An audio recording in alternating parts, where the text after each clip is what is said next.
So I'll call the Board of Selectmen meeting to order. This is the regular meeting of September 20th, 2017. We've already had the Pledge of Allegiance in the town meeting earlier this evening. So we'll move to additional agenda and consent items. Under add agenda item to 3D, sign call for town meeting. Move to add agenda item 3D to schedule a town meeting on October 4th, 2017. And we want to change that to October 18th, don't we? Not October 4th? That was your suggestion, because there's also going to be one. Right, but I would wait until the next meeting when we have the other items so that the call can be proper. So maybe not do a sign call at all then. Correct. Let's not have that motion if you Okay, can I'll withdraw withdraw it. my motion. Okay. I don't want to keep on having these little mini meetings. There's some efficiency in doing this all at once, especially when there's not a sense of urgency. So delegations. Anything to say? Sorry about that. Okay. I'll go home early today. Approval of the minutes of the regular meeting of Board of Selectmen, September 6th. Move to approve the Board of Selectmen regular meeting minutes of September 6, 2017, as submitted. Second. Any comments or corrections? All in favor, say aye. Aye. Any opposed? I think I'm not supposed to correct the minutes of that. There were no opposed that meeting. I should have thrown this in under comments that Mrs., just for our record, so later when Mrs. Wilson comes up and talks about the Powerhouse account, she gave the wrong balance last week. I think she said it was $30,000, but that's just liquid. They also have CDs and such. So when I asked her how much is the total balance of the Powerhouse account, she gave a number that was incorrect. It's much higher than that. I just want to correct the record. Yet our minutes don't reflect. We didn't take that narrative down. So we'll approve the special meeting minutes. Okay. Of September 6th. Do you have the special meeting? Did we vote on the? Was there? We didn't vote on the regular I minutes. think we did. No. All in favor, say aye. Aye. Any opposed? I thought we did, and then I No. I thought we did too. did that out of order. Okay, I'll move to approve the Board of Selectmen special meeting minutes of September 6, 2017, as submitted. Second. All in favor, say aye. Aye. Any opposed? Any abstain? Consent calendar? Move to approve the consent calendar for the meeting of September 20th, 2017, in the amount of $4,208.45. Second. Any comments? All in favor, say aye. Aye. Any opposed? Any abstain? There is no new business, so old business. So new business is review and approve the smoking policy for all East Lyme Town buildings. I sent you out a draft of.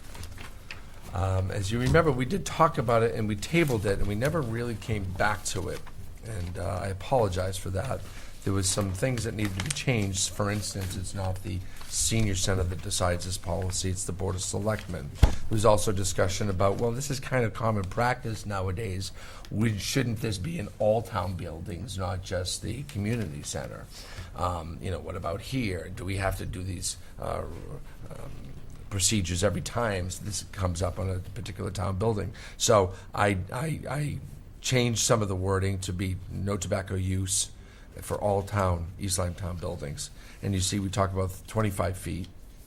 I think last time we did talk about 35 feet. So if we want to change that, we could change that to 35. I think 25 is good. The reason I think I brought up 35 is we measured the distance to where we were going to put the receptacle at the senior center, and it was 35 feet. Yeah. And I think it says within 25. If it's an extra 10 feet, I don't Well, think that's... the receptacle's over there. They're not going to Yeah. be 10 feet shorter and then have to walk back and flip No. their butt. So, and then we go on to define what we mean, and that was kind of standard operating, standard boilerplate stuff. We talk about what's now the vapor stuff. So, are there any other questions? Concerns? No. Okay. I guess a motion would be great. You do notice that I put entranceway, exit, or portico, and I wanted to make sure we covered those covered entrances at the community center where people walk through, and we certainly don't want a cloud of smoke in there. Definitely not. I'll move to approve the smoking policy for all East Lyme Town buildings as submitted. Second. Any comments? Ma'am? Signage is going to be made available? Yes, we'll pick up some signage. You know, I don't want to overkill it. I think a simple, subtle sign that we can point to, and but we're not going to deface the building. But in the same token, we want to inform the public. So we'll make sure we get the signage out. Find some money somewhere. Anna, all in favor, say aye. Aye. Any opposed? Any abstain? Terrific. So the next is, I'm glad the chief's here tonight because it's a very simple task we're asking to do, and that is to review and approve the memorandum of understanding, the MOA, between the town of East Lyme and the police union. And Chief will come up and maybe kind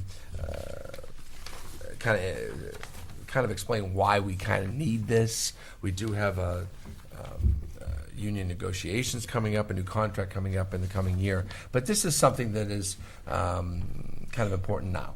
Yeah, good. Thank you for having me this evening. I'll be brief. Currently, the way that the staffing has been done historically, the schedule always has a sergeant originally scheduled on each shift. However, if a sergeant is to take a shift off prior to becoming an independent agency, that was open for all officers to fill that shift. What we're looking to do is to create language that allows the union or us to have two separate overtime lists, sergeants and patrol officers. So we have the assurance that we're always going to have a sergeant on a shift. There really should be no corresponding cost increase from this. This is simply to clean up the language that's currently in the contract. Because under current language, if I have a sergeant that takes a shift off, that has to be offered to every officer in the department. So theoretically, you could have a shift full of all patrol officers with no supervision, which puts the town at a disadvantage in liability standpoint. So that's really why we were seeking this language change. The union was extremely agreeable to this language change, and it has been reviewed by the town attorney, and I believe it's good for our operations. Chief, other than the supervision of personnel, are there certain duties and responsibilities that a sergeant would have over a standard officer? Well, certainly. The case assignments, we have a liability with our supervisors. If a pursuit were to begin, they have to be able to make the decision to continue or to stop that pursuit. Bonds being set for people that are arrested, that's the sergeant's responsibility, and legally they have to do that. So we have some things inherently that require us to have a sergeant on every shift. And aside from that, it simply is the best operating procedures to be done. Fortunately, before, under the resident trooper program, the state police had a sergeant, so should there not be a sergeant working in East Lyme, you had the troop sergeant that ultimately could make some of those decisions. Since we do not have that and the liability is now upon us, this makes this that much easier for us. That makes sense because we've moved from the trooper system. Yeah, great. Are there other questions? I'd like to have a motion on the floor before we have discussion. Sure, we could take a motion on the floor. I'll move to approve the memorandum of agreement between the town and the East Lyme Police Local Union 2852, Council for AFSCME, AFL-CIO, and authorize the first selectman to enter into said agreement. Second. Any questions or comments? Yes. Ma'am? Under section 2, which is Article 5.16, it's number 2 on our agenda. We have sergeants and we have administrative sergeant. Is that correct? We have 6 sergeants and 1 administrative sergeant, correct? Okay. So should the administrative sergeant have to fill in because there were no other sergeants available? That would be a possibility? That theoretically, under the language, it could be, yes. Okay. And just for some bizarre reason, if there were no sergeants available at all, would the chief then fill in for that responsibility? That would not be allowable under contract, either under current contract or these changes. Okay. Because I'm not a member of the union, and so that would actually go to an order in of a sergeant. So how would that circumstance be handled? There is a rotation for, those are mandated shifts or order-ins. That historically has always occurred in police departments. So that would separate 2 lists. So you would have a separate sergeant's order-in list, and that would be a rotation. So whoever's on top they would be mandated to work that shift and then would rotate down to So the we're bottom. going to assume that there's always going to be a sergeant available. Well, there always will be, just as we do currently with patrol officers and the rest of the department. You know, Well, that there's is a requirement. There's a They- larger pool of Certainly, patrol but they all officers. understand that. And out of 7, you know, that is not going to be an issue. And this was agreed to by union membership vote? Correct. Okay. That's Well, fine. I take that back. After its approval tonight, they will ratify that tomorrow. I believe they have a union meeting scheduled. The union executive board has approved this and negotiated that with the town. So that has to be once it's ratified by this body, it goes to them for ratification also. Thank you. That's all I have. Thank you, Mrs. Hardy. Anyone else like to, question, comment? Terrific, I'll call the vote. All in favor, say aye. Aye. Any opposed? Any abstain? Thank you for your explanation. It really helped us get through this much quicker and easier. Chief, if I could ask, it's just, how's it going over there? It's going extremely well. Yeah? Yep, and I think, you know, everything, I thank you for your support. The town has been amazing as support of the police department. Hopefully, you've noticed an increase in the police department, more visibility, more activity. Yeah. And that is only going to increase. Certainly, I'm taking in, you know, the responses I get from people, some of the observations, some of the, you know, comments that are made, and we are constantly looking for that criticism or comment, so to speak, so we can improve upon our service to the town. But I thank you for your support. You're an incredible leader, Chief. Thank you. Keep up the great work. For the board, I'll make note that we are indeed in contract with the police union, and although we have a police commission, it is this board that will ratify contracts and make amendments such as this. And there was a little bit of a legal question coming from the police commission last week, and we got that cleared up with legal. So no, it is, you know, the relationship is the town of East Lyme and the police union in this particular case. So it is this commission that would do that. It is the first selectman's responsibility to negotiate those contracts, certainly with help. Thank you again, Chief. Much appreciated. Thanks for coming out tonight. And I can assure Roseanne that there's nothing we hated more, or I hated more, than at 10 o'clock on a Saturday night, when I knew I was near the top of the ordering list, my phone would start ringing, because you knew that meant your midnights were now spoken for. So, It's it happens more than you think. a very tough job. The next and final on our list tonight is the approval of a special appropriation of $5,107 for the purchase of equipment for the Emergency Operations Center. I'll get the motion out there so we can discuss it. Move to approve a special appropriation in the amount of $5,107 to revenue account 01-04-400-401 NSEP grant and budget account 01-70-725-224-006 NSEP equipment for the purchase of 20-volt max lithium ion cordless combo kits and semi-rugged laptops for the EOC to be used in the field during disasters, and forward to the Board of Finance for approval. So Mr. Morris is here, our EOC Director, Coordinator, and Fire Marshal too. Emergency Management Director. Second. Oh, that's a motion? Yeah. Okay, so second? Second. Okay, sorry about that. So you're going to wow us with all your technical wizardry tonight, right? I know that this is reimbursable by the grants that we receive to operate your operation, but That's correct. tell us what you're buying, Well, because these are tool packs that we're going to put in each of the cars.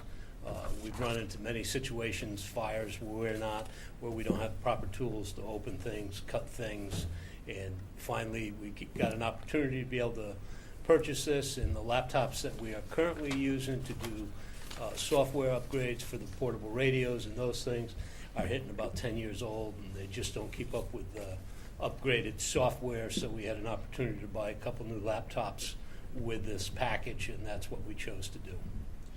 This is a reoccurring revenue stream that we get to buy equipment through the state nuclear safety fund. yeah, you mentioned the Nuclear Safety Emergency Preparedness Grant, which is something we get every year because we're a nuclear town, because of our proximity to Millstone. Millstone. So we have to have an upgraded level of response based on the risks that we live with. So, okay, great. Any questions? Just a couple questions. When we, so you're buying 2 computers, do they have to go through IT? How does that get set up? No, we do it ourselves. All the computers up at dispatch and in the EOC are all done through Star Computer, who is the subcontractor to the town. Okay. This will go on their network though, these machines? We might remote log in, but we haven't decided that yet. Okay. They don't come on the town network. That's what I'm asking. Yeah, 'Cause then no, if they they don't do, I come would on think we would town want it hall. to be under No, IT control. Not on town hall. They Okay. could go on IMC though. Okay. Any other questions? Anyone on my left? Okay. We'll call the vote. All in favor, say aye. Aye. Any opposed? Any abstain? Thank you. Thank you for your service to the town, Mr. Morse. Thanks for finding the money. Yes, we appreciate that. There are no communications, I don't believe, in your packet tonight, and information and reports, so we go to ex officio reports. Mr. Daigle, you've been very busy. Thank you, I have been. It's been educational. First, Inland Wetlands Agency received an application for determination for the hills by Landmark regarding an improvement to their roadways for the purpose of clearing trees and starting a tree farm. There's an exemption in the regulations that say for farming purposes, the local municipalities agency does not have to issue a permit for such work to support that type of endeavor.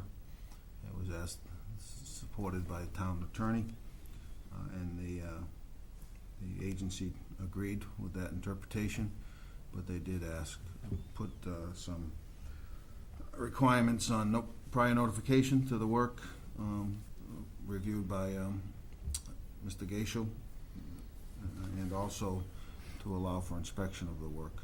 There's about 3 or 4 waterway, not wetland crossings, where it's basically drainage streams during heavy storms, it's not continuous waterways, that'll be improved. So that was agreed to by the agency. We'll move on to Harbor Management and Shellfish Commission. They had 2 meetings since our last meeting, and the first meeting, they voted to approve sending a letter of support and endorsement for Mr. Lonegren's scallop and oyster project, which is before the Army Corps of Engineers for permit approval. It is totally in the waterways of on the Niantic River in the town of Waterford, not in the town of East Lyme. They had a follow-up meeting. I guess they had quite a bit of public input at their first meeting, which I was unable to attend due to inland wetlands. And at this meeting, they voted not to send a letter.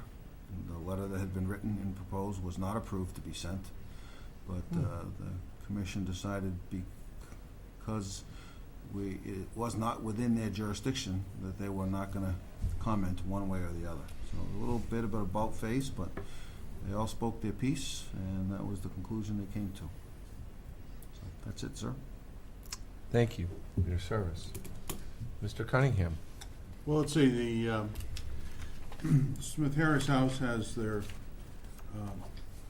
bike and barbecue event coming up, and that's going to be October 1st, so they're hoping that there'll be a good turnout for that. It's a combined fundraiser for the 3 of the historic properties in East Lyme, Samuel Smith House, Smith Harris House, and I think the Lee House benefits as well. So it's a nice event, and hopefully they'll have good weather.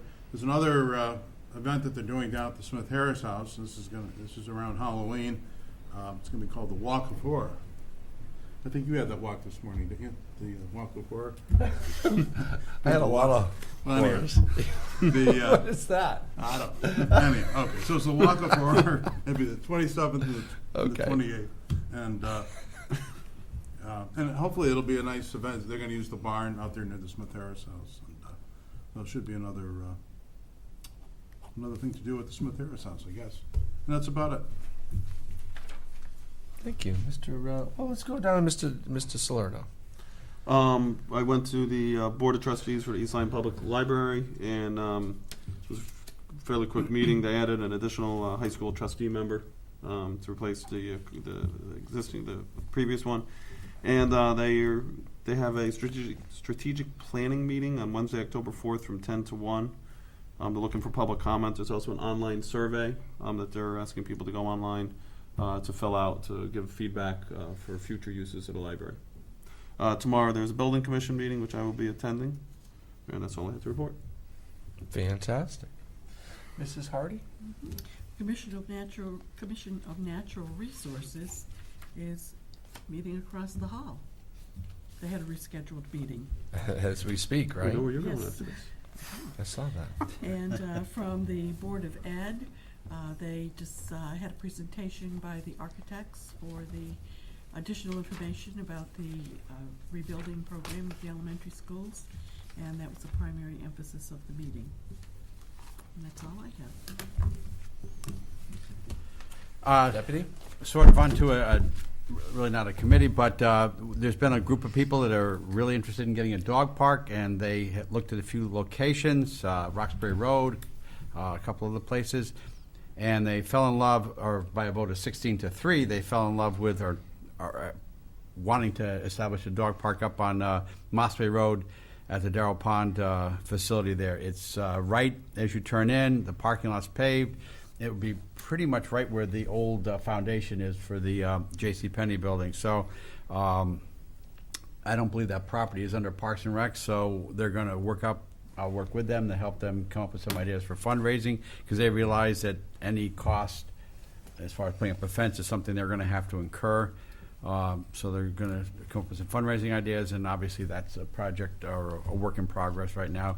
They're hoping within the next 6 months to a year or so to have funding in place to try and establish that. Moving So on. whose jurisdiction is that under? Right now, it's under ours. It's town property, Town property. so It's town property. I right think now. eventually it would come to us for, they would come with plans and exactly how much it would be and where it would be and what the plan is for that, and I think we would make a decision based on that. Right now, they're in a stage of fundraising and making sure they can even do it. Just wanted it on the record. I think that's a Yeah. good point. Good point.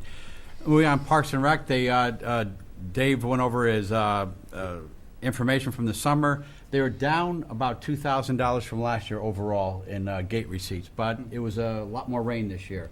But it was very much a very successful season. They're looking at ways to make it even better for next year. He compared rates that they have with other towns, not only for residents, but out-of-town residents, walk-ins and so forth like that. So they're going to, he brought that up, and that'll probably be discussed and voted on at their December meeting as far as whether keep it, adjust it, or whatever.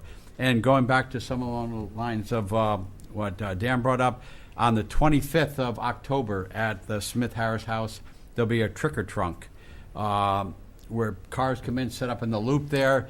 Last year we had a couple hundred easily youngsters from East Lyme come in fun. and trick-or-treat. It's a lot of fun. The police department has a van. It's a lot of fun. Maybe all the selectmen can have a van, can have a trunk. Yeah, We'll do yeah. it all together as a bipartisan, just serving the town. How about that as an idea? Last year I was there. I had I brought my car and set it up. I had 400 pieces of candy within like 25 my minutes. tooth on one It of was your good. candies. Well, no, that one was saved for you. I But did. I broke a tooth on one of your candies. I had to get a crown. but I'll say, as long as we're not competing with the police department, because they had a pretty cool. no, They they've, do. they've got a last year. great. Yeah. They put up a little. What date is that again? The Ghostbusters 25th, Wednesday the 25th. So we don't have a meeting that night. No, we don't. So everyone consider that. So that's a lot of fun. A lot of people come. Parks and Rec shows on a continual loop. The Great Pumpkin, Charlie Brown. Charlie Brown's the Great Okay, Pumpkin, all right. whatever. So they show that. So it's a fun night, and that's it. All right. Trade the point. I don't know how much detail we're going to get into this. Mr. Selectman, well, I omitted one thing from Yeah. harbor management. okay. The state of Connecticut has signed the approval level for the approval letter for the harbor management plan, and the commissioner the commission should be receiving that by the end of this week. Thank you. Thank you, Mr. Daigle. Mr. Daigle, I'm going to send it back to you for another thing. Your event coming up, I think, should be talked about. First of all, the budget woes. The state is in such a tough economic place that no matter what budget comes through, people are going to suffer and lose, because we are suffering and losing as an economy right now. So whether it was the governor's budget, moving money this way, or now we're hearing that the current budget that had passed on Friday and early Saturday, there's cuts to UConn and some other things that people don't like. No one's going to like this budget. It's a tough budget. I'll tell you that the budget that passed doesn't hold towns harmless, but it brings it much closer to where our budget is, and doesn't devastate our town. So we're hopeful that some continued bipartisan work up in Hartford can happen before October 1st, when statutorily the governor's budget would kick in. More, obviously, we're all peeled to the news and waiting for word from Hartford. There is going to be a new and fun event in our bay this weekend. Watercraft, jet skis are going to race off of our shore. And it should be kind of fun. We're going to have great weather for this. We're talking 80s again. Not, I'm starting to sound like a meteorologist, but go down to Cheney Beach or the boardwalk, maybe high points of McCook's Park, and be able to see some of these races. They're going to be here for the weekend, Saturday and Sunday. And I do encourage our citizens to go out and see this. This could turn out to be an event that grows and becomes more of a festival and larger in years to come. These folks do this throughout the eastern seaboard, and they chose to come to Niantic, and we chose to allow them to come. And we'll see where this goes. So this weekend, Saturday night, is the Harlem Wizards at the high school. If you do not get your tickets early, you might be shut out. This will sell out. This is a fantastic event. The money raised goes back into our community through the Youth Coalition, which is the group that brings high-level speakers to talk to our children and our families about drug addiction, drug prevention, and suicide prevention, and depression, and bullying, etc. Really good causes. This is a tough world out there, and we're trying to give our kids a well-rounded, balanced education before they go out in the world, and I think this is an important part. So this weekend, Saturday night at Harlem Wizards, get on Facebook, or heck, call my office tomorrow. I'll get you some tickets. Sunshine Kids is having a fun walk at 10 a.m. on this Saturday. It's starting at McCook's. Come about 9:30 for registration. It's a group of great people. The Deb Fountain, I think, started this thing, and they raise money for kids in a tough place. So come on out, consider it. It's going to be a beautiful day. Get down to McCook's at 9:30, walk at 10 o'clock with some other cool people, and have some fun doing it. And I think there's food and refreshments afterwards. This board is going to be invited to a microgrid presentation Monday.